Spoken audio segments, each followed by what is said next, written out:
Welcome to The Fight with Teddy Atlas, presented by Dynamic Striking. I'm Ken Rideout, joined as always by the legend and the voice of all combat sports, the great Teddy Atlas. Teddy, how you doing? Good. I just got notice that I've been asked to go over to Saudi Arabia tomorrow morning, so I'm leaving tomorrow morning early to fly over to Riyadh with my son. Thankfully, my son Teddy can go with me, which makes the trip that much better. And that's a great father-son trip too. Yeah, and listen, I appreciate that they want me to come over. They asked me to come over last minute, so it's a lot to get ready for. I feel bad. I had to cancel with ESPN and all the great UFC people, Charlie Monahan, everybody. I had to cancel going to Miami this week to do the UFC show there. And with our friend Dustin Poirier, I wanted to be there. But this was something that was important to do. And an opportunity, like I said, I appreciate that they've given to me and asked me to be part of the show over there, to go over there to cover, in the way that they want me to, the Ngannou Joshua fight. And I also feel bad that I have to cancel my Pro Box show tomorrow with Paulie Malignaggi and Chris Algieri, which I look forward to doing every week. But again, sometimes, sometimes things put you into situations where, you have to make new arrangements, or you have to change plans. So hopefully everything will go good over there with me and my son, the trip.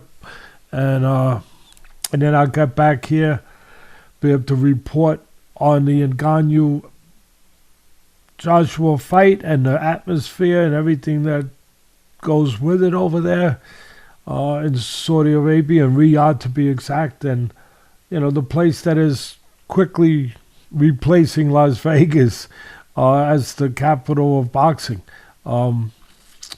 And hopefully, and like I said, hopefully it'll be a good fight. Ngannou, give him credit, he earned this spot by having a great performance he had a few months back with Fury, the unexpected performance he had, dropping him.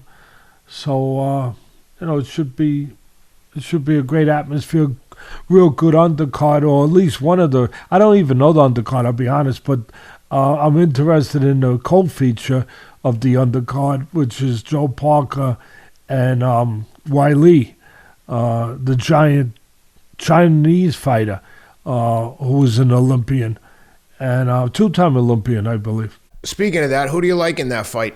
I favor a little bit Weili. I'm pulling for Parker because Keith Sullivan is partners with Andy Lee, Parker's trainer, and I know Andy Lee. I caught a few of his fights on ESPN. He's a good guy, like I said, former champion. So I'm pulling for them, and I can see them winning a fight. They're more versatile. They can box more. Weili is giant. He's bigger. But, Parker's coming off a great win and an upset win.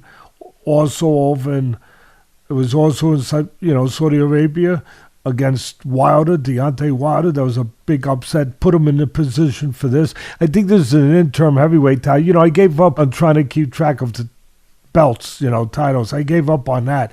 I just concentrate on the main ones. But I think this is an interim heavyweight title, whatever. And like I said, Parker's more versatile. He can box. He can, like he did against Wilder, pick spots to press forward, pick spots to give angles, to counter. He's better on his feet than Weili, but Weili has improved. He's been pro a long time. He's come along slowly, but he's had a great place now in his career. And, it should be a very interesting fight to see who maybe gets the next title fight against the winner of Usyk and Fury, which will also be in Saudi Arabia. So, we'll see. It should be interesting. But talking about interesting, let me give you the lines real quick. The line is Wiley Zhang. Am I saying that? Zhilei? Zhang is minus 240. Joe Parker's plus 170. I don't think, maybe I'm crazy. I don't think Zhang has the gas tank to stay with Joe Parker. I think Joe Parker's going to beat him. But I've been wrong before, but that's what I think. I don't know why. This fight, I really feel like Joe Parker's going to like rise to the occasion, as he has in the past. But I like him in this fight. Yeah, Wiley's improved. I like the way he's improved. He's a big guy. He doesn't have as many miles on the odometer as Parker does. They're probably comparable in age, but Parker's had a lot of tough heavyweight fights. Parker definitely has the edge as far as professional experience, being in there with elite guys and on big stages before. So that all favors Parker. To your thoughts again, it should be an interesting fight. I would pick Wiley, but he's learned how to use that jab, now. I believe he's a southpaw, if I'm trying to remember correctly, if he is a southpaw. But he's learned how to use the jab to set the table, to control range with his size. He retired basically Joe Joyce, who was always too easy to hit, but he was a silver medalist from the Olympics, a good puncher, a tough guy who used to have an iron chin, but he got, he took too many punches. As he got older, that chin started to whittle down, as you can see. I always talk about the rock. You hit a big rock often enough, it's going to start to chip, and it becomes a smaller rock. That's kind of what happens to chins sometimes, that they get hit too much, quite frankly. So, but he had those 2 wins against Joyce. The first one, they stopped it on the eye, but he was dominating the fight. Then the second one, of course, he stopped Joyce, Wiley. So yeah. I just think Joe Parker, with the confidence coming out of that Wilder fight. You're right. Zhang has the unanimous decision loss of Herjavec. He's got a draw against Jerry Forrest. I thought he won a fight against Herbert Venk, who's the number one mandatory now. So I thought he won that. But look, at the end of the day, it's a interesting fight. It's a fight that becomes the gateway to the heavyweight title for the winner, most likely. Yeah, and let me just say, too, that the lines were provided by our partners at MyBookie. Check them out at mybookie.ag and use the promo code ATLAS to get 50% credit on your first deposit. Teddy, the over-under, 10.5 rounds, almost even. The under is minus 130. The over is even money, 100 to make 100. Over-under 10.5 rounds. This fight going the distance? I like it to go the distance, Yeah, I think you're right. I mean, you got big guys like this, especially, Wiley being so big. You never know. Yeah. Obviously, a stoppage is within the realm of reasoning. Yeah. But I would go over and Wiley. But, again, my heart will be with Parker and Andy Lee. Both of them, they're both good guys. I know Parker. I know, like I said, Andy Lee, and they're good guys. So I'm not saying Wiley's not. He might be the greatest guy in the world. I just don't know him to the extent that I know. And I like, look, they've both earned their way to get there, to have this opportunity to make the big money, to get a title shot. But Parker, I don't like to say he's earned it more, but his road has been a longer road as far as the kind of guys that he had to fight to get here. Yep, agreed. Before we get into the action from this weekend, I just wanted to quickly get your take on a matter that personally I find very sad. A sad matter. Yeah, it's a sad. It's a very sad. I'll tell you, and then I'll let you go. I'm sorry, but it's a sad, scary matter. Go ahead. obviously we're talking about Ryan Garcia and what's been going on with him on social media. And Teddy, I can't help but every time I see it, maybe it's the dad in me, but every time I see Ryan talking crazy Where's the parents? on social Are you media, thinking that? where are his parents? Where's the manager? Where are the friends? Anybody to say, dude, cut this Does he shit have friends? with this social media. Sometimes you don't know if you have That's a good friends point. until, that situation is tested. I've always talked about, Cuss would always say, you don't know who your friends are till they're tested. So maybe this is the test to find out who his friends are. Maybe there's not a whole big gathering going on or maybe we don't know that he just chased everyone away or isolated himself to a point where they can't get to him. I want to be fair about it because we don't know. Let me say this and then turn it over to you. It's sad to see what's happening because we've had him on the show. He's a nice kid. He really is a nice kid. I don't think that he's this changed, gangster though. attitude. He has changed, though. This attitude doesn't suit him. But Ken, he's changed dramatically ever since the Campbell fight. Exactly. Ever since the Campbell fight, his biggest fight up until the Tank fight. He was on the floor. He got off the floor. He stopped Campbell, who was a good, solid guy who had fought for the title. I don't know if he held an interim title, Campbell, or not for a minute. But, he was just a solid guy. He had lost to Lomachenko. He lost to top guys, Campbell. But, Ryan got dropped, got off the floor, stopped him with a beautiful hook to the body. And, beautiful. Yeah, and look, it looked like the world was his. Everything was in front of him. Teddy, I think that and the loss to Tank in the way that he lost, and a lot of people said he quit. I don't know if I would necessarily characterize it that way, but you could make that argument.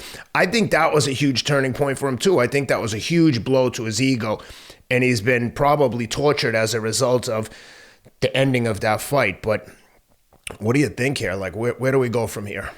It's a good question, Ken, because it's hard to know. Where the hell do we go? I mean, there's some people that even suggesting that, listen to this one, from what we're seeing, this erratic, scary behavior on the internet, and the last one was the devil got a hold of him. I mean, I couldn't even look at it all.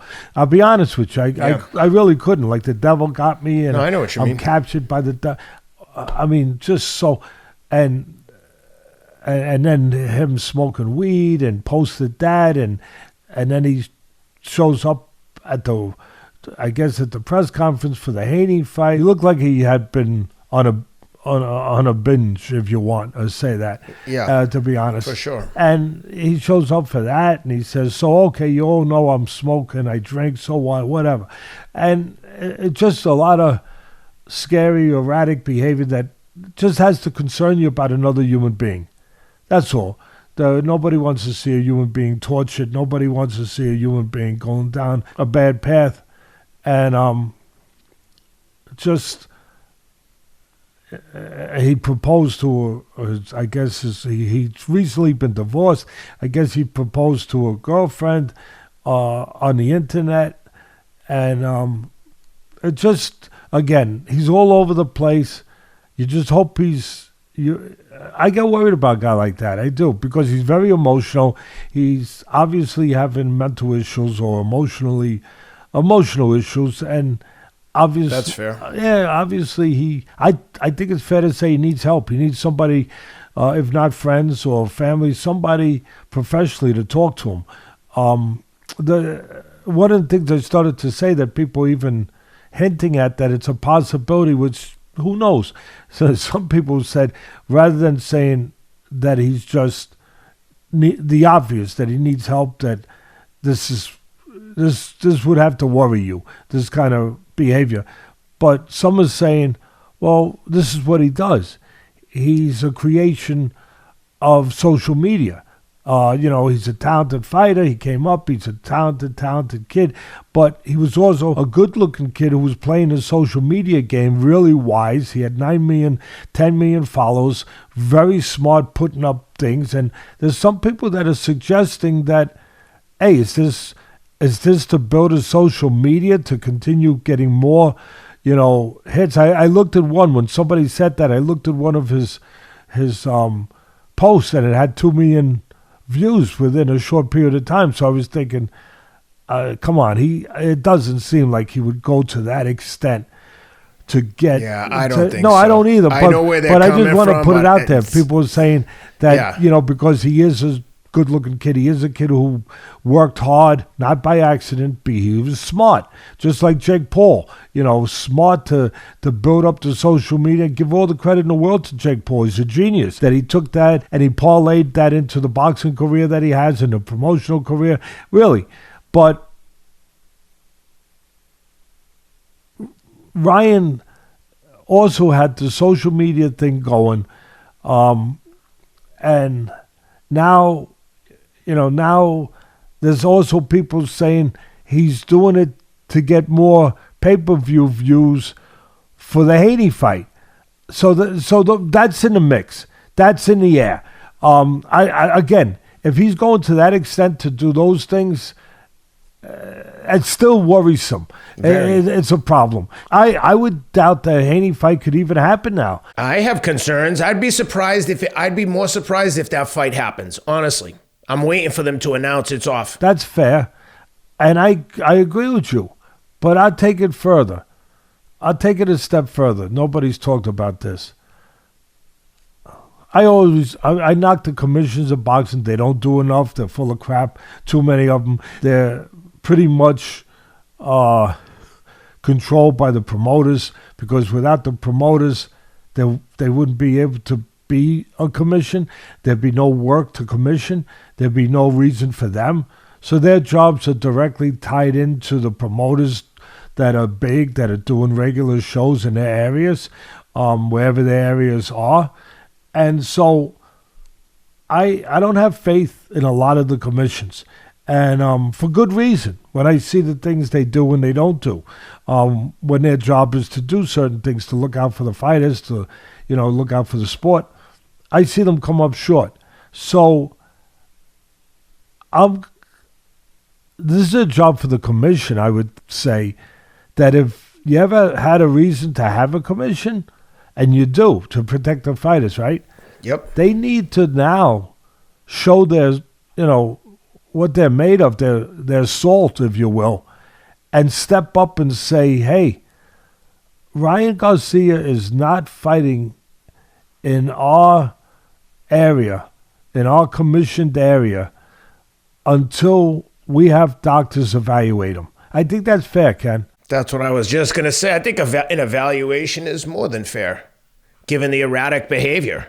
I think it's fair, and I think it's necessary. I think it's mandated if we're human beings here. If it's more than just a gladiator sport, and I know it is. I've been in it 50 years. But if it's more than a gladiator sport, a blood sport, I think that, again, you have commissions for a reason. I think the commission that would be in charge of this fight needs to step up and say, because of what's become obviously public and aware from us and everybody else of what's been going on recently in the behavior of Ryan Garcia on the internet and other social media platforms, we cannot, in good conscience, as a commission, go forward, you know, with validating this fight until we have medical people see Ryan and do an evaluation. I think that's, again, I'll finish it by saying it one more time. What is the sense of having a commission if in a case like this, they don't step up and act like a commission? Act like a commission, in theory at least, not to mention actuality, but in theory, this is what they're supposed to do. Make sure a fighter does not get in the ring that shouldn't get in the ring. It doesn't get more straightforward. I would say this too, and I know I speak for you as well. Like if Ryan, if he sees this and he needs help and he wants to talk to someone who doesn't need anything or want anything from him, either Teddy or myself, be happy to talk to you. This is like, just hope he's all right. No amount of money or sports endeavor is worth your mental or physical health. So hope he's okay. Hope he gets it together and it turns out to be all a big act. But he seems to be in crisis, and I hope he's okay because, like I said, he's a nice kid. No, listen, I think it's beyond an act point now. I think I pointed out every possibility I think is my job to point out, and things that fans out there are thinking. All the way from, as abstract as it might sound, all the way from that he's building up his social media, he's trying to build up the box office for this fight. But I think it's, if you're going to these kind of lengths to do that, there's something wrong anyway. It's still, and even smoking the weed. Yeah, it's crazy. There are drug rules. Will he even be clean? I don't know in that particular state what the rules. They used to be that you couldn't smoke weed. I would think that maybe it still is, but who knows? But if it is, is he going to get a clean test? So, and again, letting the whole world see that he's doing that makes you wonder, does he want to fight? Or does he just want... It seems at the end of the day like someone crying out for help. It seems that way, like he don't know how to do it any other way, I guess. And that's right. And this is his way, that he's been so used to being on a platform of the social media where everything is so freaking public. This is his way of maybe crying out for help that he can't do in another way. Either way, I hope he gets the help. Yep. All right, let's talk about... before we move on, I just want to say you were right. Zhang is southpaw, and he's 40 years old, which I think will play in Parker's favor. But the only thing I'd say about that is Parker's how old? 38, 37? Well, you look for that, and thanks for finding that information. I will tell you this. Yeah, Zhang's 40, and that could play into it. But he's not an Parker's old 40. 32. Oh, so he's very young. So he's 8 years young. Now, here's a funny statement I'm going to say, but it's a statement of experience from where I come from. His 32 could be closer to the 40 or the 38, if you will, of Zhilei, Wiley. I agree. Because, Parker's been in a lot of tough fights, a lot of miles on the odometer. He's not used up in any way. He's not in any way. I'm not saying he's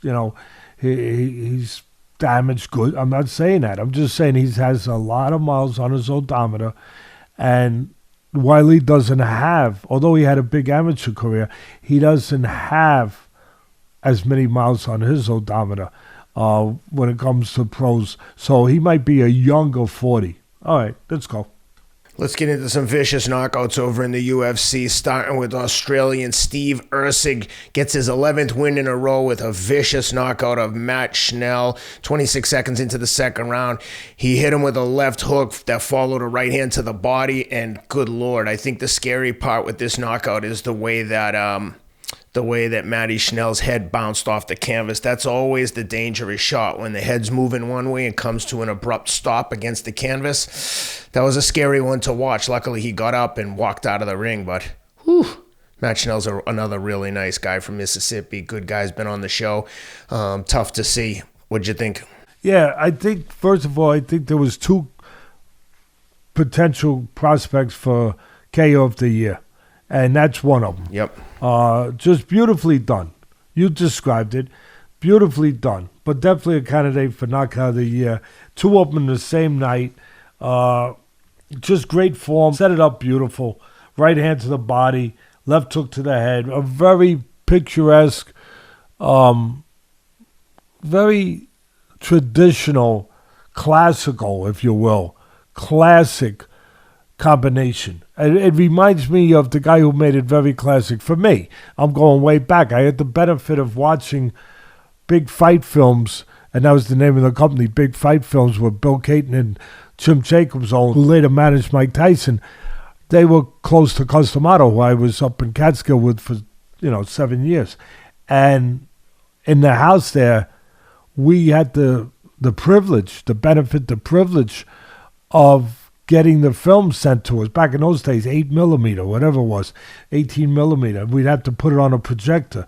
And I got to watch fighters like Henry Armstrong and, all these great fighters from the 30s and the 40s and the 50s, and even some glimpses of guys like Harry Greb, the great Harry Greb from the 20s, where there was like one piece of film that was like rare footage that nobody had really seen. So the guy that it reminds me of is the Man of Steel, the great middleweight champion Tony Zhale. He was, he had that down pat. He knocked out Rocky Graziano in their first fight. I think it was their first fight, or maybe it was their third fight.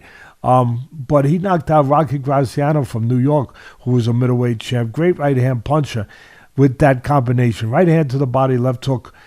Just beautiful combination. Like I said, Tony Zhale is the one I thought of right away when I saw this knockout by Erceg. And go ahead to the next one, because there was two. Really, that was a master class. That was a clinic of how to perform that combination and how to get a knockout. But go ahead. Yep. In the next one, Vinicius Oliveira scores one of the greatest knockouts by a debuting fighter in UFC history against Bernardo Sopaj. Sopaj was beating up on Oliveira for the first half of the fight, almost like to the second, and Oliveira flipped the script, started turning the table, beating up on Sopaj, and then with, I think, 19 seconds left, runs across the ring, hits him with a flying knee, and just, knocked him clean out. Cold. Scary knockout. Another candidate for knockout of the year. How'd you like that one? I like the setup of it. I like all of it, but I love the setup because it's cerebral. It's smart. It was very reminiscent to me of Masvidal when he knocked out Askren. Was that Askren with the flying knee that he knocked out? Was it Askren or was... Askren got knocked out by Georgie Masvidal. Yeah. So it reminded me of that fight where Masvidal beautifully set up the flying knee. He didn't just throw it. He set it up. And this was set up. It's not, like I always say, it's not about the punch or the knee. It's about the delivery system to get it to the target. That's where, the science comes in. And just beautiful setup where Oliveira first, he throws a leg kick to Sopaj, collapses his leg. Then after his leg collapses, he follows up with a left hook. That hurts him, disorients him, sends him backwards, and then he comes in the finish with the flying knee, which he never saw. And the same thing with Askren, with Masvidal. They never saw it. A knee is a knee, but when you don't see it coming, it's the devastation of it is magnified tremendously. And again, that would probably be right now number one knockout of the year in UFC for me. And then the other one we just talked about with Erceg over Schnell, that would be number two for me right now. But again, and what I liked about it is that I had something to kind of, compare it to. Like with the Erceg, I was able to say, oh yeah, that's reminiscent of Tony Zhale against Rocky Graziano. And this, as I said, was also reminiscent of Masvidal knocking out Askren. So really, really just sensational action. Yep. And then in the main event, Biggie Boy Rozenstruik gets a win over Shamil Gaziev in the main event. I kind of missed this here. I was watching it with my kids and I wasn't hearing exactly what the corners were saying, but it looked like there was some confusion with Gaziev's corner that maybe he didn't want to continue. He was speaking foreign language to his corner and the ref stepped in and was like demanded to know what he's talking about. He must have been saying he couldn't see, and then they waved the fight off and Rozenstruik won it. What'd you think of the ending and what'd you think of the fight overall? Yeah, I thought, look, again, I'm not in his heart and mind, but from what I could put together and what I've been in corners and no goes on a lot of times, is that it looked like Gaziev didn't want to go on. It looked like he was... That's right. You know, he didn't want to go on. He was saying whether he said he couldn't see, he couldn't, whatever it was. But the bottom line, it looked like he wanted to get out. He didn't want to go on. He got broken down by Rozenstruik, who was much more experienced than him. And, you know, Gaziev was 12-0, I think, going in. And Rozenstruik was 13-5. He'd been in there with better fighters. So he'd been tested before. Gaziev hadn't really been tested, but this was a test. And at the end, I thought he got broken down by a really good striker in Rozenstruik. Gaziev's thing is he's well-rounded. He could strike, but I think his thing is more the wrestling. And he tried to get Rozenstruik to his, you know, to his place, to his wheelhouse, if you will, on the floor, on the mat. But Rozenstruik did a tremendous job of defending the takedowns. Kind of like a Adesanya, who's a great striker, and he learned how to be really good at defending takedowns because he had to learn to do that because he knew that, you know, he was going to make his living off striking for the most part. So he had to be able to make sure that he knew how to handle guys that would try to take him to their place, which was on the mat. But as far as the ending there, the referee, Connor, I think it was Connors, he did I just thought he did a great job. He showed you, again, that could be for a workshop on how to be a referee, how to do your job as a professional ref. He looked out for the fighter. He could have just let it go. He didn't. He heard something. He heard Gaziev saying something that sounded like he was in distress, sounded like he was basically telling the corner he couldn't go on, and the corner was ignoring it. Or he felt the corner, you know. Which is crazy. Yeah, they were like, well, you know, it happens. Where they want to fight, they figure, he'll get through it. You know, get out there, you get through it. You know, it's the last round. It's the fifth round. You get through, you know. Hey, look, it's the fight game. It's not opera, right? I don't think you'd see any of the conductors doing that if somebody got hit with one of the conductor's sticks, whatever they call that, got hit in the eye. You know, trying to force the violinist to go on. I think they'd probably be able to bow out some way. But this is fighting. You know, this is the cage. This is the octagon. This is UFC. You know, these are samurais when it comes down to it. And so I think the corner, yeah, you know, they could have listened to him, but I think that sometimes this is what they do. And I think that that's what they were doing. They were trying to get him through, get him to go out there. The referee heard it. He said, oh, hold on. He called the doctor up. I think it was the doctor. And he said, I want to know. And then he said, I want to know, whoever he called, maybe it was a commission guy, but he said, I want to know what they just told him. I want to know what they told him. Because, again, he was sniffing it out that, you know, that Gaziev didn't want to go on. It turned out that he was right. Gaziev didn't want to go on, whether it was the eye, whatever. Whether it was the beating that he was taking, he was getting discouraged. You know, he was tired. He got broken down. His morale got broken down. He was, you know, like I said, discouraged. Whatever. He did not let it go. He stayed with it, the referee, Connor, and he said, no, I want to know what's going on. I think the ref was Goddard, Mark Goddard, Goddard. I think that's what I think that's his last name, Mark Goddard. Well, was the first name I'll Connor? check again. I thought maybe the first. I thought part of his name was Connor, but whatever it was, he was a professional ref. And he did he did a professional job. Mark Goddard is his name. All right, so I don't know where I got Connor from. That's all right, Connor Goddard, not too far off. That happens. No, I'm glad we got it right. But either way, he did a great job. Agreed. One thing I wanted to get your thoughts on: it was only his Gaziev's second fight in the promotion. And my God, I'm looking at some of the reactions on Twitter from UFC fighters. Jesus, they're ravaging the guy. Like, you know, can't believe this guy's in a main event with his second fight in the organization. This is embarrassing. Like, these are all fighters. wow, they were super critical. I mean, everyone wants that main event spot, obviously, if you're fighting in the UFC, and to show up. And, the cynic could easily say, quit when things got tough. He got gassed out and was like, yeah, I can't see. If you want to get out of a fight, you say you can't see, fight's over. The end. So, unfortunately, that's what happened. And the fallout is not pretty for Gaziev. Yeah, again, I don't know why I thought the referee's name was Connors, but whatever. He did a great job as far as the fight. Give credit to Rozenstruik.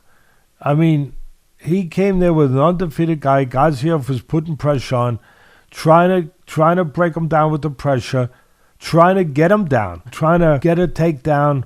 He got a couple, but the Rozenstruik, like I said earlier, defended really well the takedowns, survived the takedowns really well, and Gaziev was getting desperate. Like you could see, he couldn't match Rozenstruik in the striking department, so he knew that his geography to win was to get him on a mat, and he was trying to do it, and the early rounds was slow, and then Rozenstruik started using that jab, that long jab, and he started beating a drum on the nose and face of Gaziev. He busted his nose up eventually. He, like I said, he was setting the table with that jab, and then he started to eat a little bit with the right hand. I didn't think he was using jab enough in the early rounds, and he was giving Gaziev a chance to survive and eventually get him to the mat with his takedown, which was obviously his intention.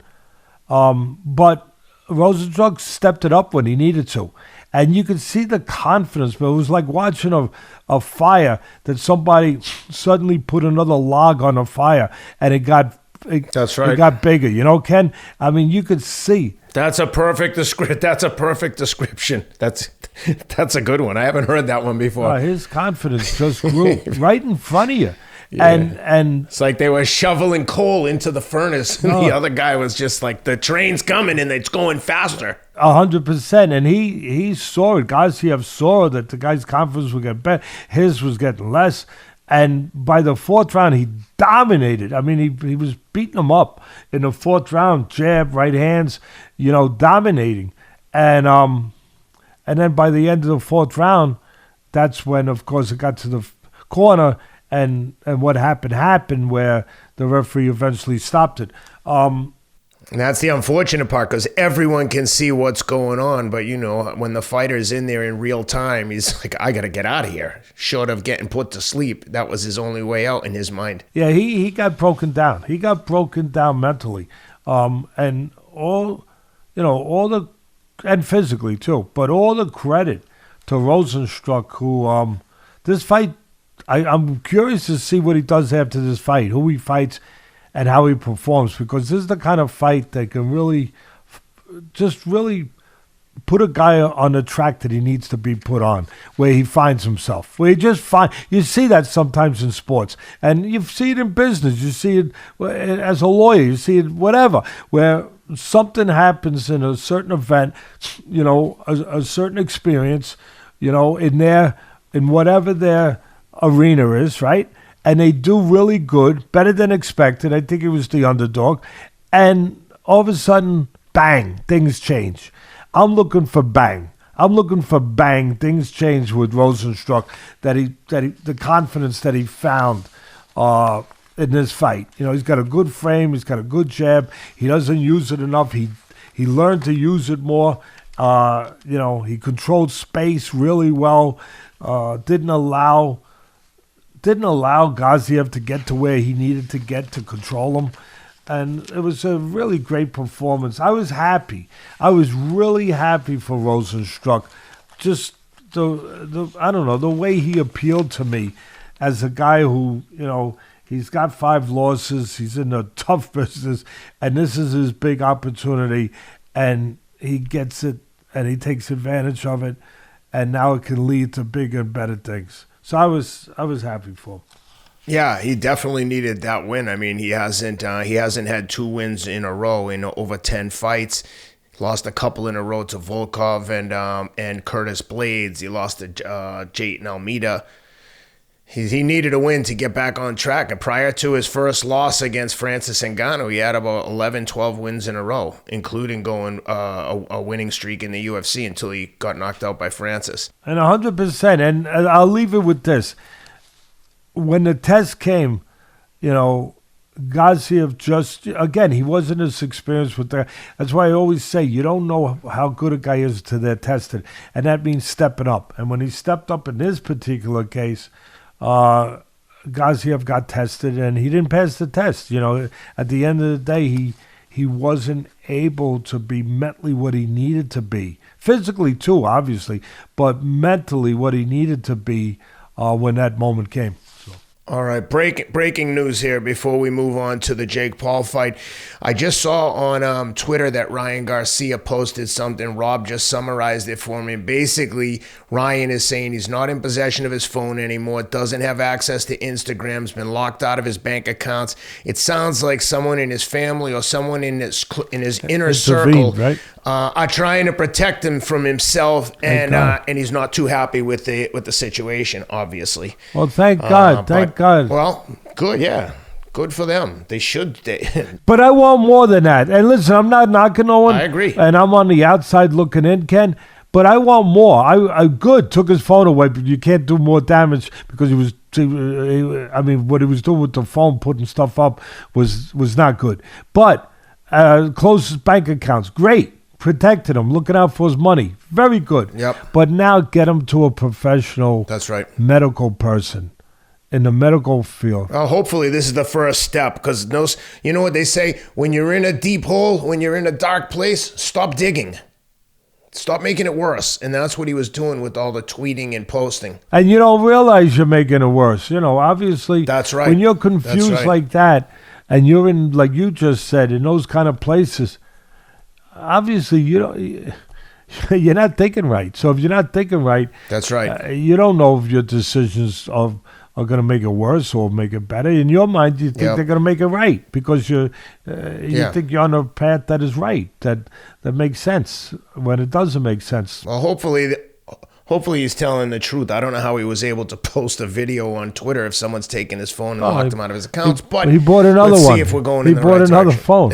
I mean, you can do that. Well, that's Sam's laughing over here, but you talk about Captain Obvious. I mean, you know what I mean? Yeah. I don't have to be Inspector Clouseau and with my friend Columbo to figure that. You buy another phone, or you go next door and you borrow a phone or whatever. But look. Again, hope he's okay. Yeah, seriously, hope to God that he's okay.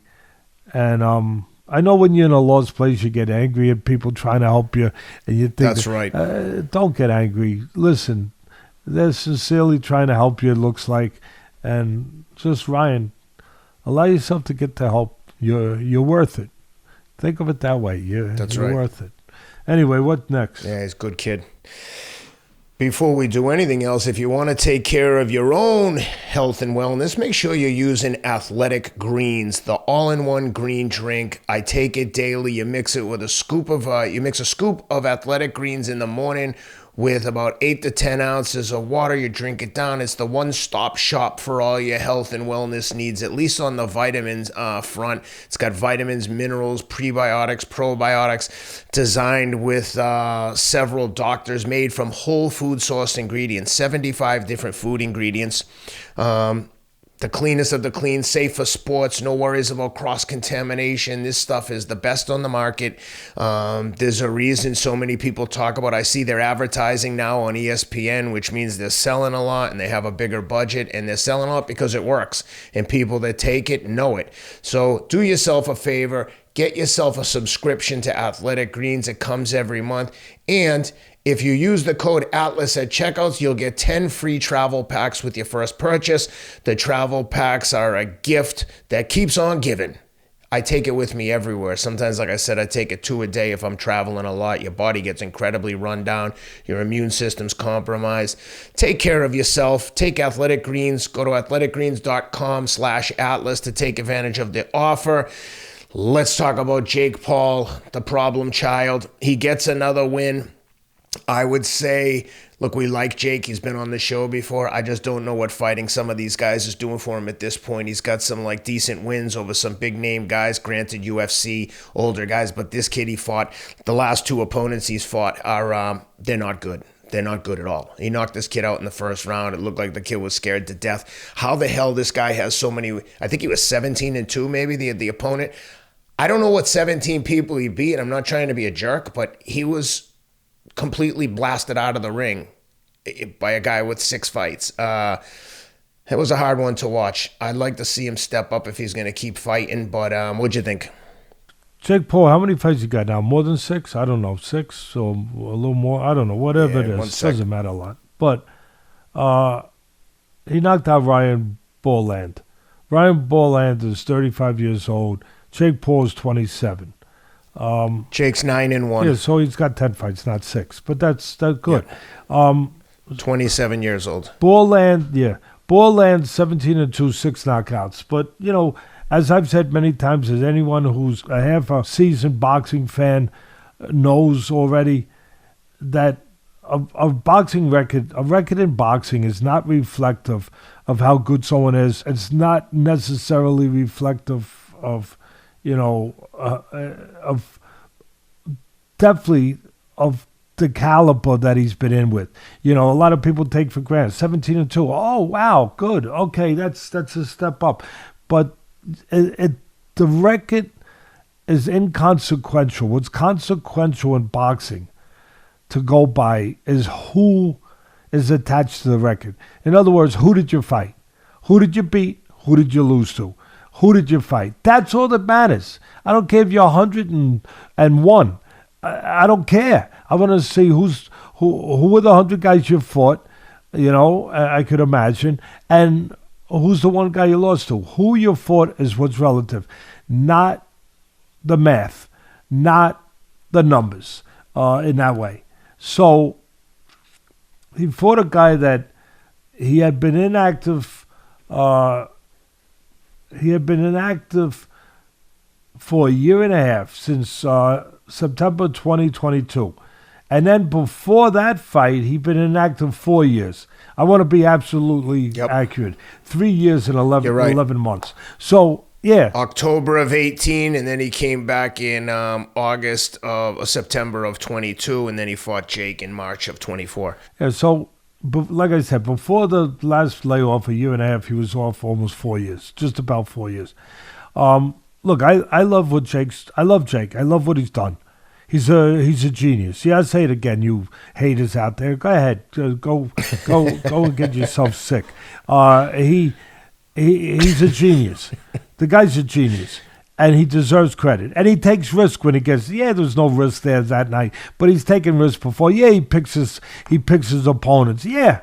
What, he's supposed to be dumb and not pick anyone? He has picked the guy he lost to, in Fury.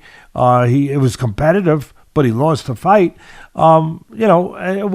He's got something good going. He built something up from an unlikely space, from having millions and millions of followers, on YouTube, and then he built it into this. Give him credit. He's a genius. I'll say it again. And there is risk when you get in the ring. Yeah, the risk was minimal, if at all, the other night. But he's been in there with MMA fighters, UFC former champions. Yeah, they were older. Yeah, they weren't maybe the greatest strikers in the world. But they were real athletes. They were real fighters that been in the cauldron of fighting. One of them, I know he's old, but one of them was maybe the greatest UFC fighter of all time, right? Didn't he fight Silva? Yep. Yeah. So Anderson Silva. Yeah, and Silva and he fought a former champion. Yeah, and Silva had beaten Chavez Jr., who, he's got all kinds of problems and stuff, but he was a former champion, Chavez Jr. Like him, hate him, whatever. Yeah. Of course, that's right. He's not a shadow of his father, one of the greatest fighters of all time, Jose Sr., Chavez Sr., Julio Cesar Chavez Sr., not Jose, but again, so he beat Silva, and it was a good fight. And Silva tested him. I think it was Silva, right? He did fight Silva, right? I'm 100% right.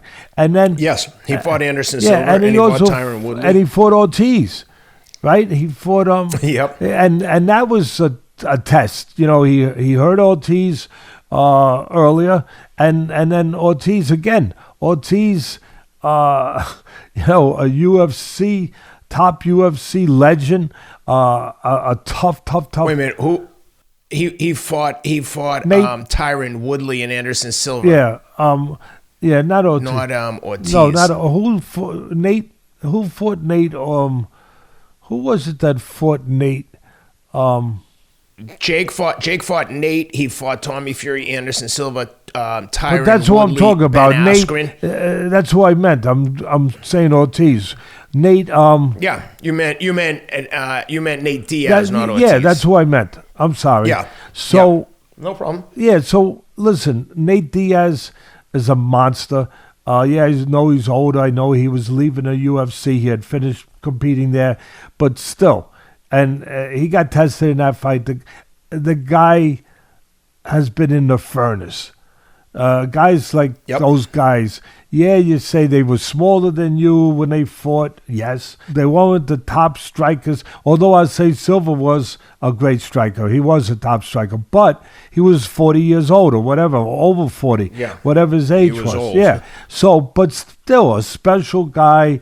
And he's taking risk with those guys. It's educated risk. It's supposed to be. If you're a businessman, he created this thing. He created he had the blueprint and he had the vision to see it through, and he went and saw it through, and it's what he's done is kind of remarkable. And again, people say, oh yeah, but he's fighting smaller guys. He's picking his. Hey, Canelo fights smaller guys. You don't say nothing. You know, I know it's a different kettle of fish, but Canelo fights small guys smaller than him. Picks spots. Canelo, picks spots. I know he's fought a lot of real good fighters, and he's a tremendous fighter. Canelo, great fighter, but still, why does Canelo get away with picking and getting advantages that he gets when he makes fights? Because he brings the money. Jake is bringing the money. He's promoting these shows. He gets the chance to do that. Having said all that, I want to see him step up now. I do. I want to see him step up now. Having said all that, yes, because I think he's good enough to step up a little bit. Not crazy, but step up a little bit. The other thing I want to say is he's gotten better. He has respected the sport. He's worked his butt off to train in the sport, to learn the sport. And over the last 3 years, 4 years, whatever it's been now, he is developing. He is getting better. I'm not saying he's ready for top guys. I'm not saying that at all. I'm just saying he's getting better. He's strong. He's physical. He's got a pretty good right hand. He sets it up pretty well. He uses his jab well now.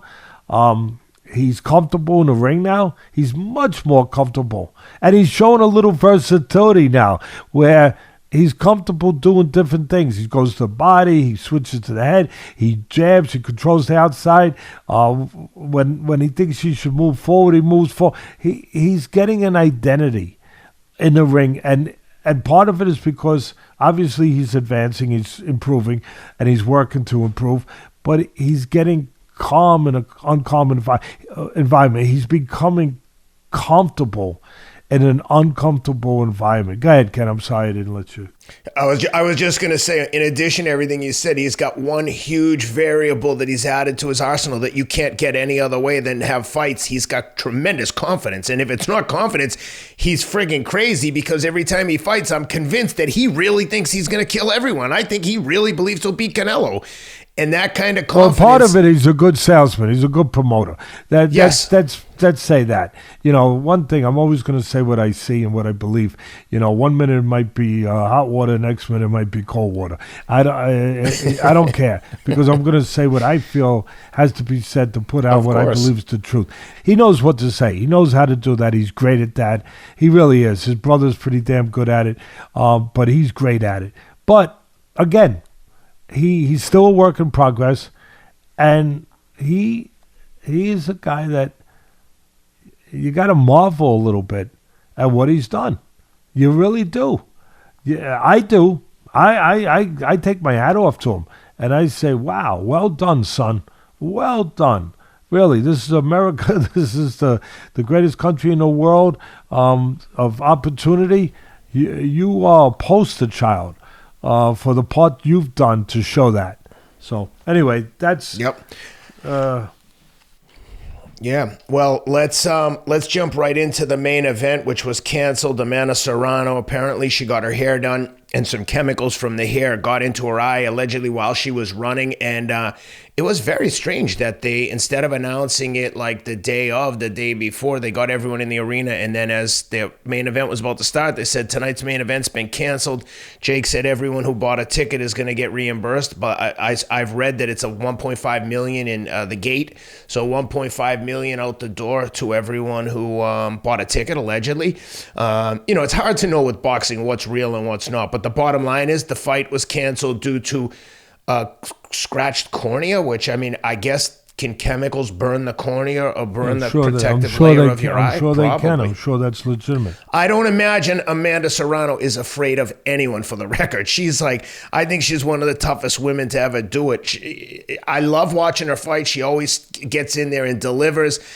Unfortunate, but I'm curious to hear what you think was going on there. It's just so out of character. Of all people, I would have said, no, Amanda Serrano ain't canceling a fight.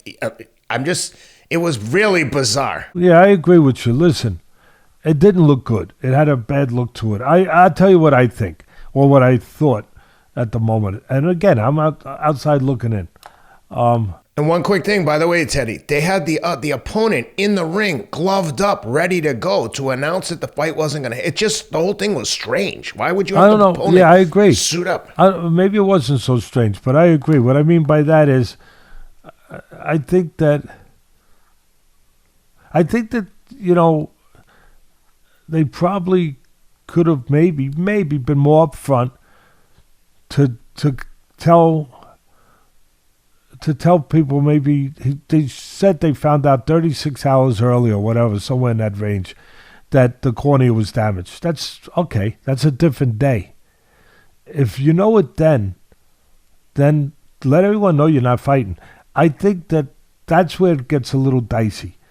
Well, I think they said that they were waiting to see if it got better, that there was a chance it could, I don't know. Maybe. I don't know anything about the injury, but it could heal by the next day. Listen, I would think a medical doctor would say, no, it can't heal. Look, again, I would think that you examined in an office, we would say, right, or think, with the proper procedures, the proper medical people, and with the proper instruments. Once that's happened, I would think they could make an evaluation, like if it's as serious as a chemical burn to the retina, to the cornea, that, hey, look, it needs X amount of time, whether it's weeks, months, days. You would think that you're in that area. It just felt like the possibility, again, I don't know, but the possibility that they kind of knew they weren't going to fight before they got to the arena, and they went through, people say, well, that's a charade. All right. They went through the motion to, maybe they were still hoping in the locker room that but I would lean towards that it felt, when you started getting away from it and soberly thinking, it felt like they might have not wanted to damage the promotion of the entire event. Of less people watching TV that wanted to see Serrano, so they wouldn't watch the Jake Paul part. The business of it. I think from a business standpoint, that's possible that they did that. People say that's not right, whatever. But I think that Jake Paul, obviously a very wily businessman, but I also think he's a decent guy. I think he cares about people. He's trying to help people, even with the promotion. I think he's trying to do the right thing and try to be different with promoting, looking out for fighters too, whatever. I really do. I could be wrong, but I think I agree with you. I think he has that part to him, that core part to him as a human, as a person. I also think he's a generous guy. I also think, like I said, he's a smart guy.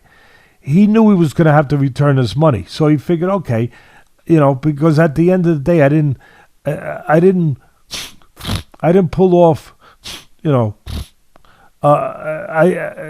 even if I do that to keep smart enough to keep the people there watching, the eyeballs to the tube watching the event, that would keep the numbers up, to watch and not have nobody there possibly, if Serrano pulls out. That he did that, it was smart, and in his mind he wasn't hurting anyone because he was going to give the money back.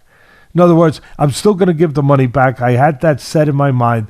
I'm going to give the money, but I'm going to get the benefit. I'm going to be smart about get the benefit of keeping people there for the TV part up until that point. So, and again, you can say, well, you shouldn't do that. Okay. I think that's a possibility. I have no idea if that's real. And we'll probably never know. But I think that the main thing is he knew that he was going to give the money back. And he knew he had to. He knew, and there was no hesitation. And as far as 1.5 million, the live gate, I don't know what the gate, but obviously it was a big gate. It was a nice gate. I think that, again, the energy in the room, he wanted to have that, even though it was going to deflate really quick. He wanted to have that. And as far as the 1.5 million or whatever the gate was, don't forget there was also TV money involved. So of course. So they still make the TV money. They still, event went on, I would think. They still make, the TV money would have had to be given up if you pulled the whole card. So I think there's a lot of moving parts to this. I think I'm laying them all out there, and I think I'm being fair about it. And I'm being as fair as I can by saying I am not making a definitive point with my finger to it's that or it's that. I'm not. I'm just pointing out possible scenarios, and at the end of the day, everybody got their. Serrano wanted to fight. I mean, I'm not saying after the injury. I'm saying, it had nothing to do with not wanting to fight this guy. That's absurd. Exactly. That's out of the galaxy. That's something that's silly to even talk about. And you can see she was very upset. But the main thing is that her eye's okay, obviously. And she'll be able to fight again. And I think Jake just, again, wanted to make the best out of a bad situation and in his mind, I'm not hurting no one, I'm giving their money back. Yeah, and I know there's shady areas to it because I laid it all out, but at the end of the day, I think that's a possibility of how it went. Whatever, you were right when you said it was very weird. It was very strange. And look, the people aren't stupid. You heard boos in the ring. The boos were because they were thinking what I'm touching on. They were thinking, hey, come on. You knew ahead of time. Their instincts was like, you knew ahead of time. What are you doing? So that's why the boos came. The boos lessened when two things happened. When they were told the money was going to be given back, right? That lessened the boos. That was pretty. That would lessen them, right? Yep. And the other was when they got the legend, the Puerto Rican legend in Puerto Rico, Felix Trinidad, to come and say some words. That saved. I'm not going to say saved the night because the night was what it was, but that saved the moment from it going any further, because when he said whatever he said, I don't speak Spanish, and nobody interpreted it. I wish somebody would have. Which was crazy. I wish somebody would have. Of course, producers and people that get paid for that job, which I don't get paid for. But I wish somebody would have.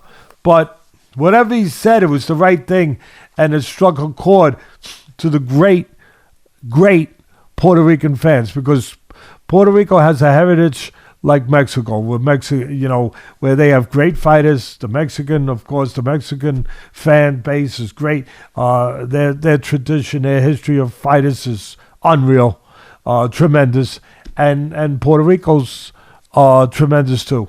So. Amazing how many good fighters come from a small island. Really, think about it. That's from right. a small, and same with Cuba. Cuba, unreal. And you know what? Cuba, unreal. And you know what it reminds me of a little bit in a different sport, baseball? That little tiny town in the Dominican Republic where all these great baseball players come from. It's anyway. Some people would say it must be in the water. You look at the where's the part? What's the name I'm looking for? Brockton, Massachusetts, where Rocky Marciano and Marvin Hagler come from. Two of the greatest fighters of all time come from one little tiny area in Brockton. I think sometimes you get like a good boxing gym in an inner city, rough scrabble place, hard scrabble, and enough kids get drawn in there, and all of a sudden you have some like aggressive, athletic young kids being trained by proper trainers, and it just feeds itself. I think what you touched on just now, Ken, is really the answer. It's always about incentive, motivation. It's about opportunity. You're given and access. You're given a kids from all the areas I touched on. A lot of those areas are impoverished areas. Like that little tiny town in the Dominican Republic. I remember reading a story where they were playing without shoes, and they didn't have enough money for balls, and so they were using rocks sometimes when they didn't have a ball. They used a rock to hit, and they were using like broomsticks basically as bats, and so when you have that kind of desperation, hunger to get and an opportunity for a particular something, in this case sport, to get you out of that desolate place, when you have that behind you, you're gonna have special people come out of there. I think you're thinking of Santo Domingo in Dominican Republic, right? I said Dominican Republic, right? I said it right, didn't I? Yeah. But the name of the city, I think it's Santo Domingo. Oh, yeah, you're probably, I think that is. Where most of them come from, Yeah, I think that's it. And there's another one called Pedro de Macari. Maybe it's Pedro. There's another one where... Maybe it's that one. Is it that one? I don't know. San Pedro, DeMarco, either one. They're both little, relatively small places relative to the rest of to a city in the U.S. anyway, and that's where a lot of the baseball players come from. But yeah, like you said, I think it has a lot to do with access. There's one more fight I want to touch on before we get into a preview of the Anthony Joshua and Ngannou fight that you're going to, as you said earlier. But that's Raymond Ford upsets Odabek Kholmatov with a 12th round TKO. Come from behind. He was behind on two of the scorecards. Tremendous fight. Ken, for me, before you go any further, and I'm going to let you finish dressing it up, but fight of the year. Right now, it's early in the year. I get incredible. It. Fight of the year. For me, nobody said it afterwards, but fight of the year. Fight of the year. The only thing I would have wished is that when the dramatic moment came with like 7 seconds left in the last round, and Ford won the title, and he's from Camden, New Jersey, and he wins the freaking title with 7 seconds, and he was behind on the scorecards. And I thought he was behind without seeing the scorecards. He comes from behind and stops him with 7 seconds. So dramatic. Oh my God. I just wish somebody could have passed a little note to the commentator and said, let it breathe. Just so true. You know what I mean, Ken? Yep. Just let the moment breathe. We don't need to hear. I think sometimes those guys see some big action happen and they know that it could be impactful. And I almost wonder from a narcissistic standpoint if they don't feel like, I'm going to be part of this. I'm going to inject myself and make this about my call. I do think that happens. I think you could be right. I mean, we're human. Everybody's human. You have those frailties, those flaws, whatever, selfish flaws, whatever. But the real disciplined, controlled guys that have been around, whether it's baseball, football, basketball, whether it's boxing, they are able to control themselves and recognize that moment for what it has to be. What it is, but what it has to be. And what they have to do and what they have to not do. What they don't have to do. They don't have to talk anymore. Because they got to the point now, nobody has to say a word. Just let it speak for itself. Let the emotions, let the moment speak for itself. Yeah.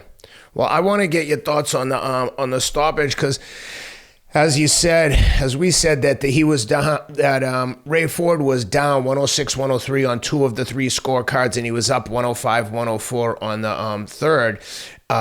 I thought Kholmatov controlled the early rounds, looked like a more active fighter, and then slowly they started to really engage in the mid rounds, and then Raymond Ford started to pick it up towards the end, and obviously he got the stoppage with 9 seconds left, 7 seconds.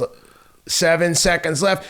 The other part that makes it so dramatic, this was for a vacant WBA world featherweight title. So it had all the makings for a super fight.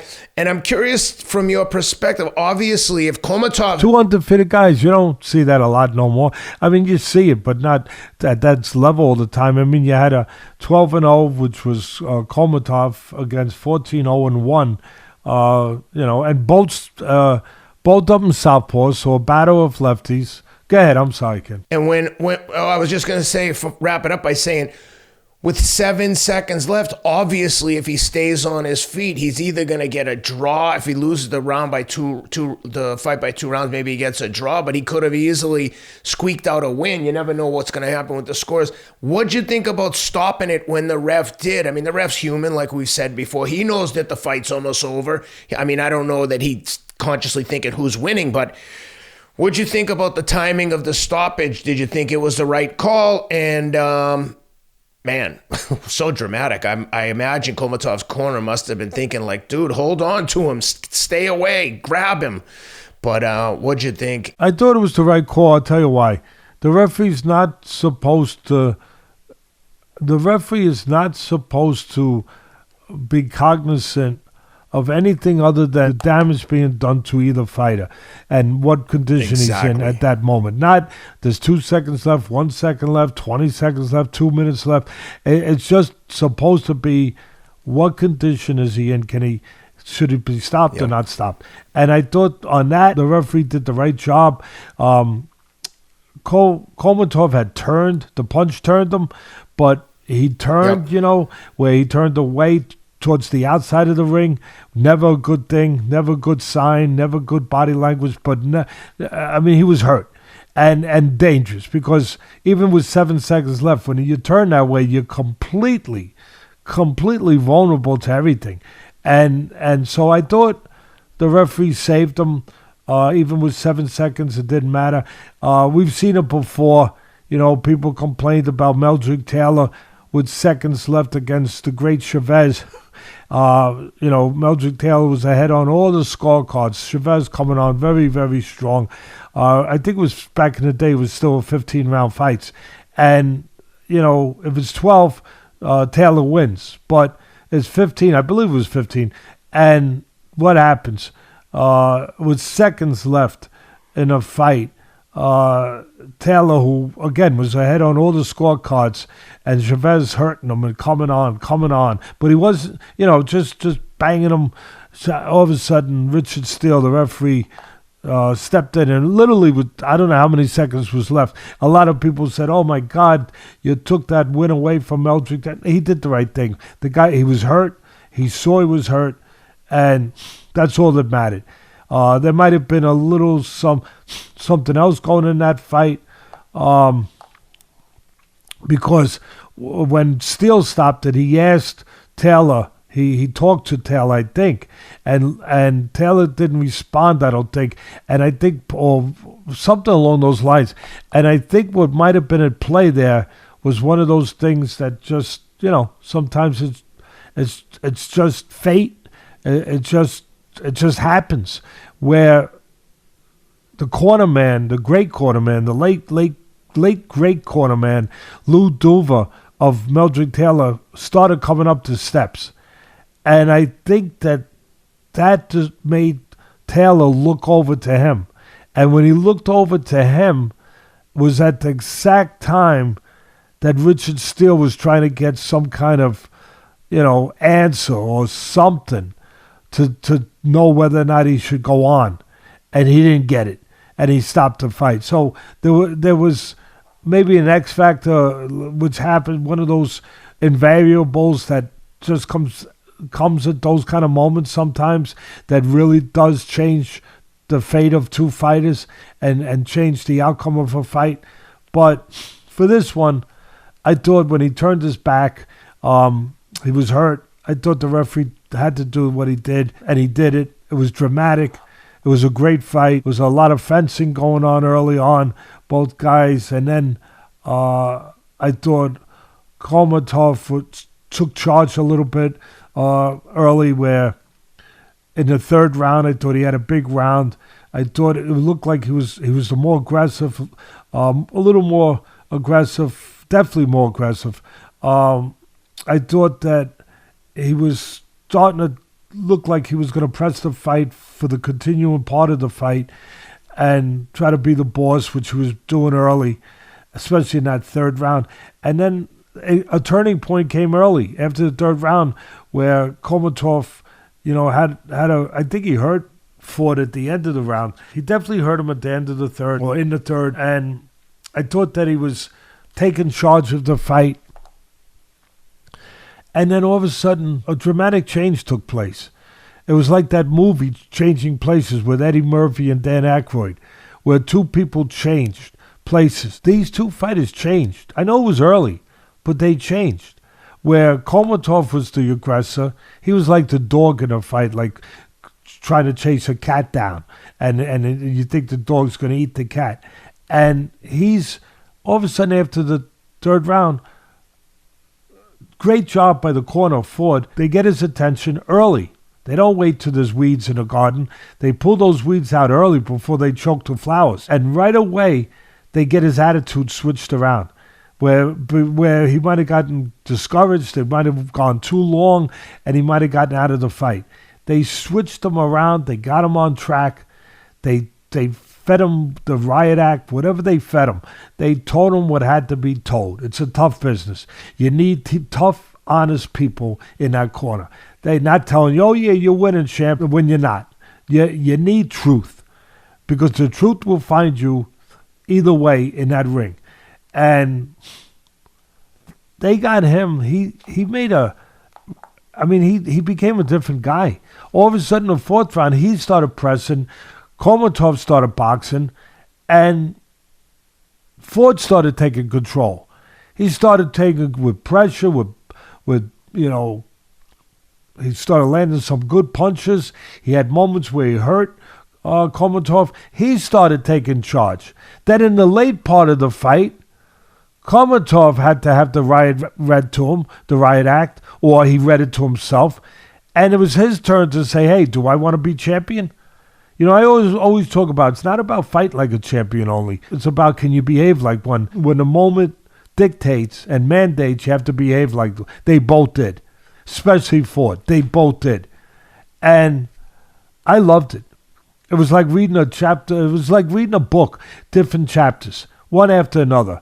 It was really, I couldn't wait to get to the next page, to the next chapter. And like I said, Ford takes control in the middle part of the fight. Kholmatov comes back towards the later part of the fight. He takes control.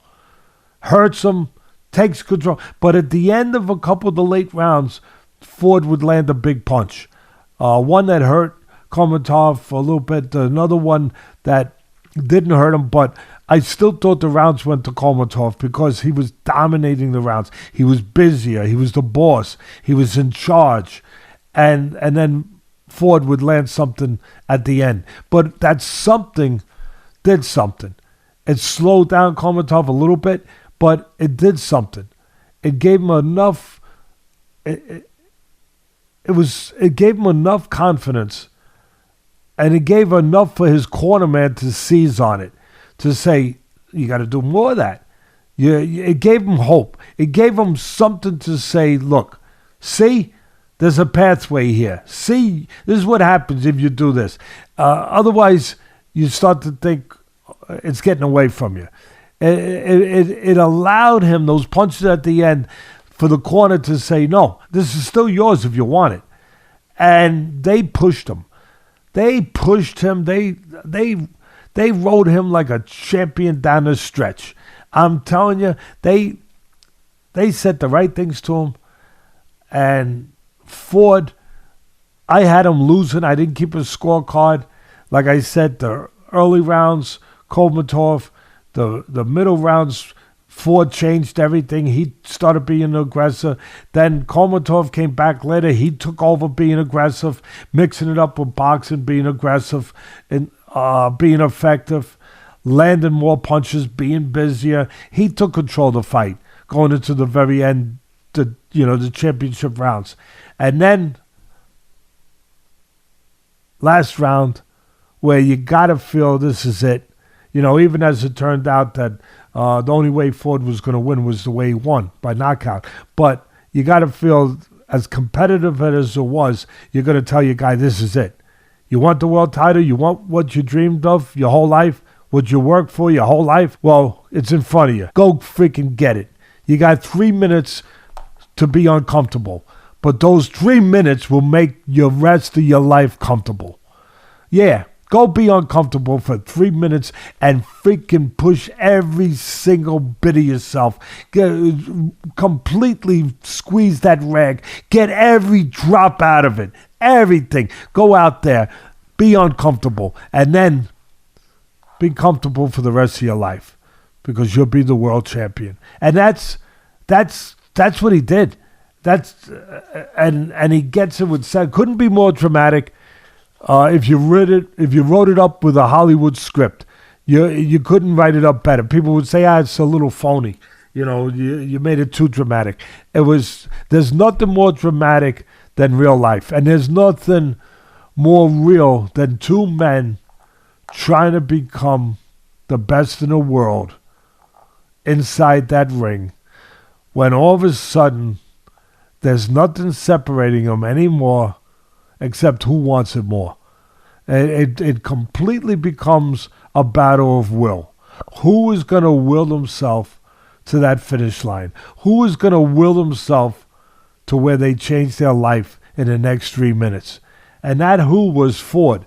And just really, just great theater. And what boxing is all about.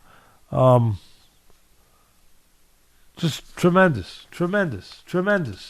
Yeah, that was a fun one to watch. Well, let's quickly touch on the Ngannou Anthony Joshua fight coming up this week. And as we've said, you'll be there in Saudi Arabia.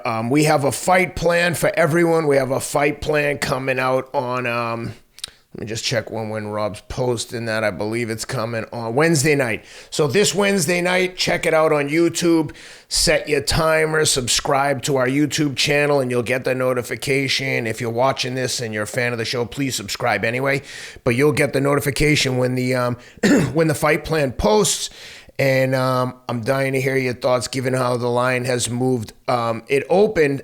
The early line opened with Ngannou as a considerable underdog at plus 470, Anthony Joshua minus 550. Now the line is basically minus 400 on AJ and plus 300 on Francis Ngannou. That's from our friends at MyBookie, as we said earlier, mybookie.ag. Use the promo code ATLAS if you're going to make a first deposit over there, and they'll give you 50% credit on the first deposit. Deposit $2,000, they'll give you another $1,000 to bet with. What are you looking for here, and has the line affected your bet-making decision? It's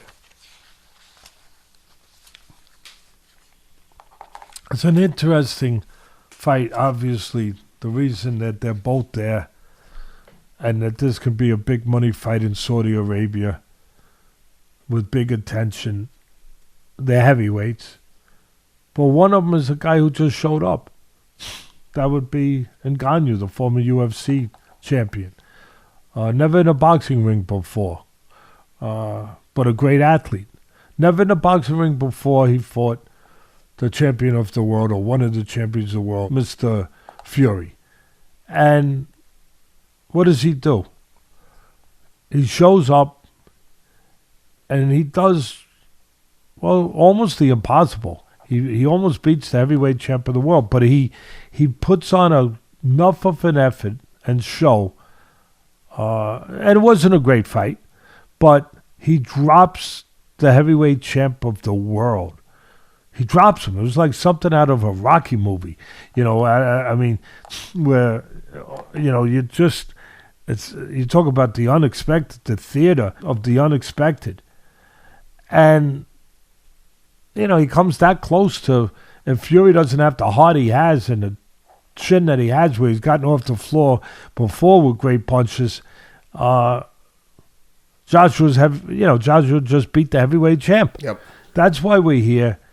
We're here to see if the more polished fighter, the more experienced boxer, Joshua, Olympic gold medalist, former world champion, you know, we're here to see if he will show that first fight for Joshua in the ring, first time ever in the ring, was what sometimes you get in the desert. What do you get in the desert sometimes, Ken? Sometimes heat. Yeah, and what comes with heat? Mirage. Mirage. Mirage. This is what this fight's about. To find out whether that fight in the desert some months ago with Ngannou and Fury was a mirage or if it was real. If it was a mirage or it's, you know, it's gonna be an oasis. Is it a mirage or is it an oasis? An oasis for Joshua. Look, it's already been a half an oasis for Joshua because, not for Joshua, an oasis for Ngannou. It's already been a half an oasis for Ngannou because he's here. He's here for another payday because of what he did. He left the UFC. Him and his people took a risk and it paid off. They had a vision. Give them credit. Give them credit. They had a vision. They walked away. It's paid off. Paid off big. Big. You take risks, you can get reward. If you can be ready for the moment. He was ready for the moment. Ngannou improved technically. His trainer Dewey. What's his trainer's name? He never gets enough credit. Dewey Cooper. Yeah, Dewey Cooper did a tremendous job. Tremendous job. And they all did a great job, getting him there, everything. And did a great job. He looked like a guy he definitely didn't look like a guy who'd never been in a ring before, in a boxing ring.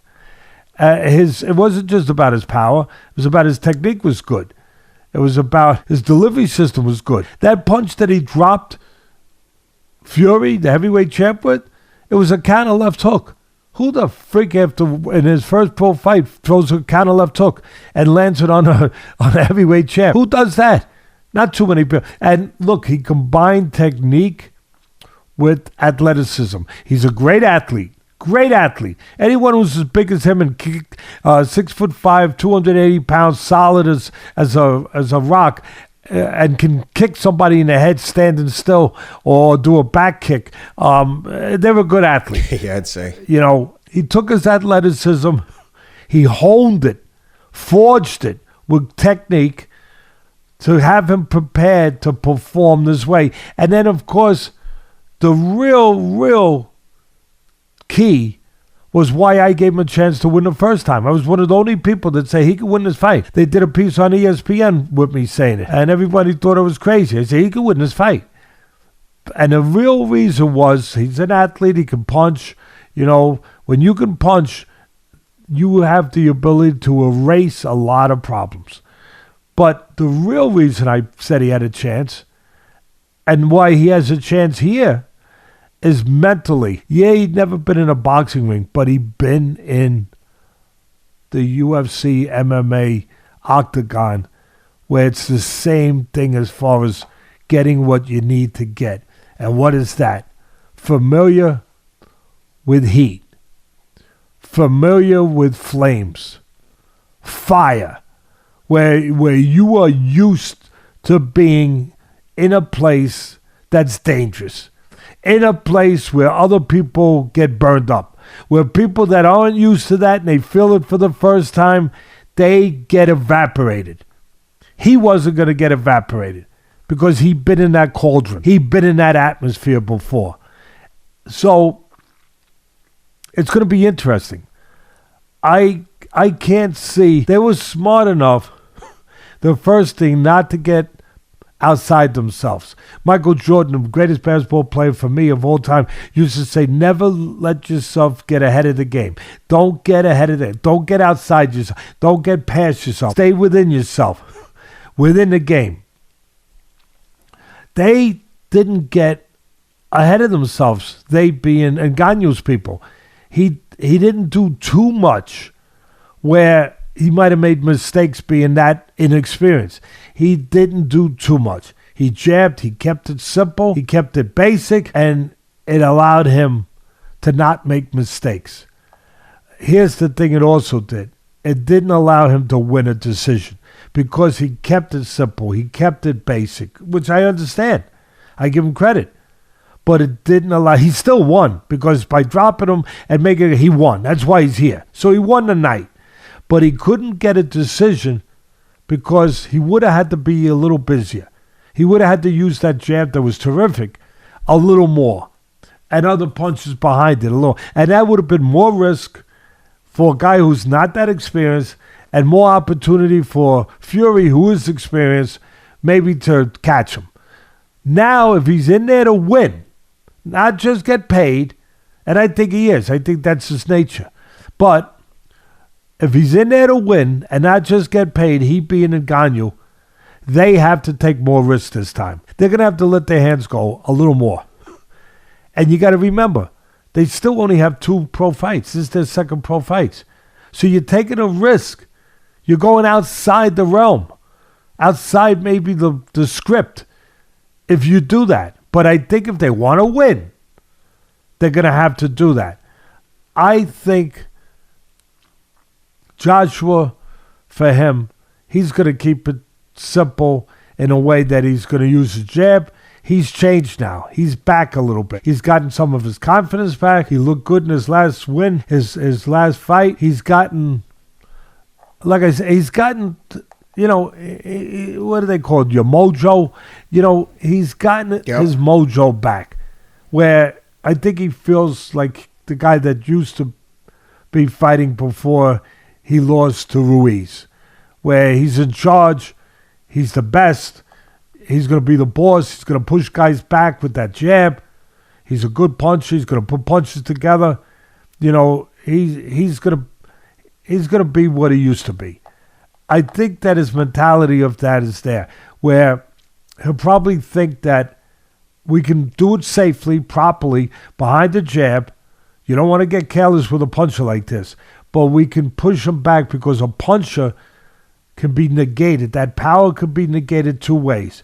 By moving all over the ring and making a miss and countering, controlling the outside, countering, pot-shotting, setting traps, setting counters, or by pushing him back where he's not set to punch. I think that it's going to be a combination of Joshua and Ben Davidson, who's back with him, who's doing a good job with him. I think they're going to look to push Ngannou properly without exposing themselves behind the jab, push him backwards, and not allow him to be set for the power. I think they're also going to use the jab to sometimes step out and create traps with counter right hands, counter left hooks. Joshua is very capable of doing that. I think they're going to look to do that. They're going to have to be sharp all night because this guy can punch and he has the athleticism. And in particular, if I pick one area of athleticism, quickness. He can explode those hands quick. real quick. Even though he was plodding a little bit with his feet, he's got the athleticism where he could explode quick for a short little burst, where I could see him catching Joshua going backwards maybe with something, with a left hook again, or with a counter if Joshua throws his jab from too close. Joshua's going to have to be on his P's and Q's. His thing is he's going to have to make sure gets ahead in the fight, controls the fight, and then does not get careless for 1 second. Because we've seen Joshua hurt before. We've seen him knocked out before. With Ruiz, we've seen him hurt before. So, and this guy can hurt you. He is a terrific puncher. At the end of the day, punches are born. They're not made. And this guy was born with power. He was born to be a puncher. This guy being Ngannou. I think the noise level's just gone up. What do I mean by that? For the last fight, there was no expectations really on him. Now there's expectations on. That's pressure. That's noise. That's a little pressure on Ngannou. A little bit. I think he can handle it. I think he's made up tough mentally. This is a guy who was homeless on the streets of France when he was trying to activate his MMA career. I mean, this is a guy who, you got to give him credit for his backstory, how he got there, what he survived, what he persevered from. You really do. You really do. And that's why he's there. Because of that. Because of what's inside him. Not just his power on the outside. But the first time he had an atmosphere calm enough where he could kind of paint by the numbers. Just paint by the numbers. I don't know. Now, if the noise level is amplified a little bit by Joshua, and you're forcing a guy to do things maybe in a little bit more of a noisy atmosphere, or what am I trying to say, chaotic atmosphere, where you're making him react rather than being able to think about it. Where a guy who's only had 2 pro fights and you're going to just make him react, he's still not there. He's still not there to do that. So that's where I think you can have an edge. And there's one thing that, at the end of the day, and then I'll give you my pick, that gives Joshua the biggest edge. Everyone's going to say his experience, all that. Yes. Yes. His confidence is back. Yes. But the biggest thing that going for Joshua that Fury did not have going is Ngannou against Fury had the element of surprise. Nobody knew how good this guy could be. That element of surprise is gone. Forewarned, foreprepared. Joshua has been warned. He's been warned. And he's now prepared. And I'm not saying Fury wasn't prepared. I don't think Fury was prepared mentally for what was going to take place. I think physically he was enough, but not mentally. Joshua will be prepared because he's been warned now. No element of surprise. Yep, that's right. That's a big thing. So give me the numbers. Give me what my bookie says, and I'll give you my pick. So right now we've got Anthony Joshua minus 400, and Ngannou is plus 300. I think Joshua's going to win. Like I said, there's a chance he gets caught. We know that. At the end of the day, I think he's going to win. But because the guy can punch, the guy is an athlete, the guy maybe has a little bit more wind in his sail than he even had before, that guy being Ngannou, after what he did with Fury, I cannot help but put a peanut. Like Bill Krakenberg always says, the guy I talk about, my friend from Vegas who's a handicapper out there, and of course Alan Boston, who's a legend. He with the NCAA college March Madness coming up, Alan Boston is a guy that was a legendary guy with college basketball, picking the games. So those two guys are guys that are friends of mine. I think of them when I use the term peanut. That's kind of like an insider term. I put a peanut on Ngannou by knockout. I think that, what do you get back for Ngannou by knockout? Is there such a prop? Francis Ngannou by knockout, you're getting 400 back, plus 400. All right, I'm taking a peanut. I'm taking a, I'm taking a little play on that. Ngannou, how can I say no to that? It doesn't have to be a big play. I'm taking a little play on Ngannou by knockout at plus 400, right? Plus 400, you said? Yep, correct. And then I'm gonna do a little play on the over. What is the over line? Okay, I can give you the over-under, or I can give you first. Yeah, will the fight go the distance? Over-under. Will the fight go the distance? Okay. Yeah. If you think the fight's going to go the distance, you can get 165 back. If you want to take someone wins by knockout, minus 240 that it does not go the distance. All right, I'm going to take... Lay in 2.5. All right, I want to get that 160, right? You plus 160 that it's going to go the distance. 165. Well, all right, 165. Don't cheat me of that nickel. All right, I'm going to take the distance.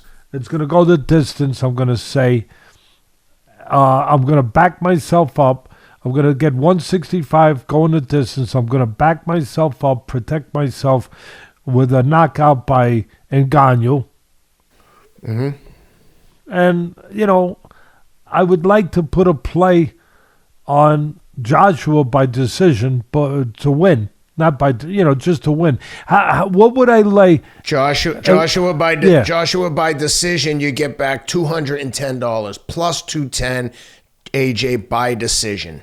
Yeah, so I don't even have to mess with that, because if I just take decision, I'm getting 165. I'm better off doing that. This way I don't have to be right with the side. So I'm going to do that. That's exactly right. Yeah, I'm going to just take the plus 165 going the distance, whoever it is, and I'm going to take a little play on Ngannou to score a knockout and get plus 400, and that's it. I'm gonna play it safe enough, close enough to the vest, where without too much of because of the great lines that my bookies offer me, without too much of a risk, I have a shot to make to make a few bucks.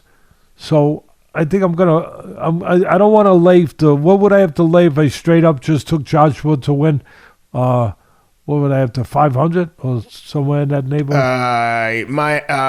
It keeps moving around. It's anywhere from minus 400 to minus 600. It keeps moving around. Yeah, that's all right. Let it keep moving. Let it move away from me, because exactly. I'm not laying that. If it wasn't that big, I would, but I'm not laying that. I'm taking the two props that my bookie offers me that I just said, and I think I feel pretty good about that. Yeah. No, I'm with you. This is going to be a fun one. I love these kind of, I don't know, some people would call them a gimmick fight, but after Francis' performance against Tyson Fury, I'm looking forward to this. The production seems to be really good when they do these fights in Saudi Arabia, and I'm dying to hear what your thoughts were once you have boots on the ground over there and get a vibe for what the atmosphere is like.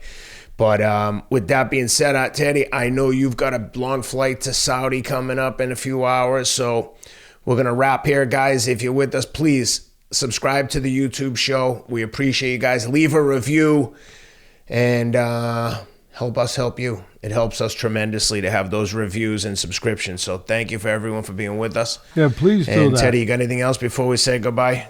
No, just that my son's going to be helping me out there with posting some stuff on my Instagram, my Twitter, my social media stuff. So for the people that are inclined to look at that stuff, be on the lookout for some stuff to be posted while I'm out there. Pictures, maybe a few videos, stuff like that. And definitely on Wednesday, watch the fight plan, because I think it's a good one. I think you're going to enjoy it, and it might even help you with some ideas if you're inclined to go visit my bookie. There you have it. All right, guys, thanks for being with us. We'll be back next week to break down all the action from the UFC and the heavyweight fight over in Saudi Arabia. Have a great week, everyone.